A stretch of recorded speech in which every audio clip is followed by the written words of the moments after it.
तो सर ये वाकई में क्या सोल खरीदी बेची जाती है? देखो, सोल खरीदने बेचने का आप मेरा एक पर्सनल अनुभव मैं बताता हूँ। पंडित की सोल से हमारा परिचय हुआ। ओके। सोल है एक्चुअली, उसे अप्रोच कर रहे हैं कि मेरे कल्याण के लिए कुछ करो। फिर हमने जब उनसे पूछा कि तुम इसमें ट्रैप के, तुम तो पंडित हो, तुम इतने अच्छे मंत्रों का उच्चारण करो, तुम फंसे कैसे इसके अंदर? फिर उसने अपनी स्टोरी बताई कि मैं बहुत गरीब था। उसने अपना जन्म वनम के बारे में बताया कि मेरा जन्म वाराणसी का जन्म है था, मैं शुरू से उस जगह पर पैदा हुआ जहाँ पे हर समय स्ट्रगल रहा करता था खाने पीने के लिए।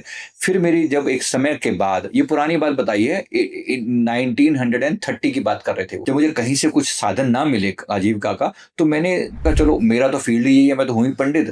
तो चलो ये नहीं तो ये साधना सही, भगवान ना दे रहे तो यहाँ से ले लो, इनसे ले लो। तो इन्होंने मैंने यक्षिणी साधना शुरू करी और कुछ समय के बाद यक्षिणी मुझ पर प्रसन्न हो गई। उसने कहा कि यक्षिणी ने मुझे अपना वो दिखाया, तिलोत्तमा करके उन्होंने नाम बोला, उसने मुझे अपॉर्चुनिटी खोलनी शुरू कर दी और मेरे पास पैसा आने लगा।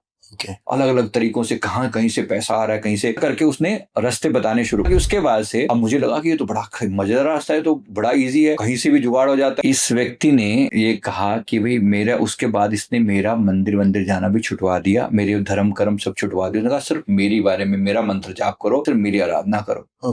और ये कहा कि मैं धीरे धीरे इसके वश में आता चला गया। इसने कहा कि उसके बाद जब मेरी मृत्यु हुई, मृत्यु के बाद मेरी आत्मा पर सीधा उसने कब्जा कर लिया। अब मैं उसके कब्जे में हूँ, मेरी सोल उसके कब्जे में।